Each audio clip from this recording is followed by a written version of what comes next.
ডক্টরকে চেপে ধরেই মোহনার আসল সত্যি সকলের সামনে আনলো শুভ। হ্যাঁ বন্ধুরা, এমনটাই দেখতে পাবো আমরা গৃহপ্রবেশ ধারাবাহিকের আগামী পর্বগুলোতে।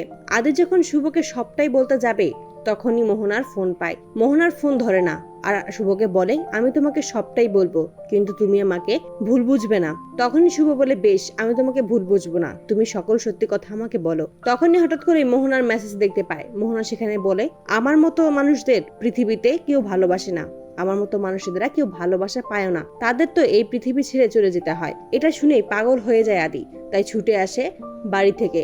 বাইরে এসে মোহনাকে ফোন করে। মোহনা ফোন ধরে বলে, এখন অনেক দেরি হয়ে গেছে, আর কিছু করার নেই। অন্যদিকে মোহনার কোনো সাড়া শব্দ না পেয়ে আকাশ দরজা ভেঙে ঘরে ঢুকে, আর সেখানেই দেখতে পায় মোহনা নিজের হাত কেটে সুইসাইড করার চেষ্টা করেছে। তখনই মোহনার মা চিৎকার করে কাঁদতে থাকে আর বলে, এটা তুই কি করলি? আকাশকে বলে মোহনা প্রেগনেন্ট ছিল। এটা শুনেই চমকে যায় আকাশ।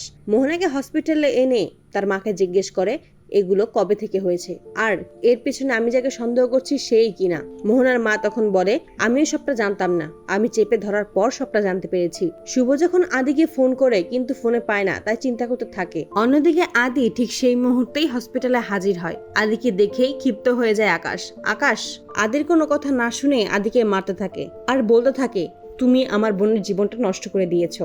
অন্যদিকে শুভ যখন আদিকে ফোনে পায় না, ঠিক তখনই ডোনা আসে আর বলে যে দাদা ভাই নিশ্চয়ই মোহনাকে নিয়ে হসপিটালে গেছে, কারণ আমি যে হসপিটালের ডক্টরকে দেখিয়েছিলাম মোহনাকেও তো সেই একই ডক্টর দেখছে। এটা শুনেই চমকে যায় শুভ, ভাবতে থাকে কি করেছে আদি। পরের দিন যখন বাড়িতে শুভ আর আদিকে কেউ দেখতে পায় না, তখনই বাড়িতে একটা হইচই লেগে যায়। তখনই সেখানে ডোনা আসে আর বলে যে দাদা ভাই তো সে রাত্রিবেলাতেই বেরিয়ে গেছে।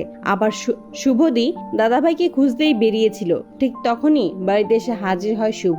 শুভ এসে বলে যে আমি আদিকে কোথাও খুঁজে পাইনি। ঠিক সেই মুহূর্তেই আদি আসে। আদির পেছনে আকাশও ছিল। আকাশ তখন শুভলক্ষীর কাছে এসে চিৎকার করে বলতে থাকে, তোমার স্বামী শুধু তোমার সন্তানের বাবা নয়, আমার বোনের সন্তানেরও বাবা। যা শুনে অবাক হয়ে যায় শুভ।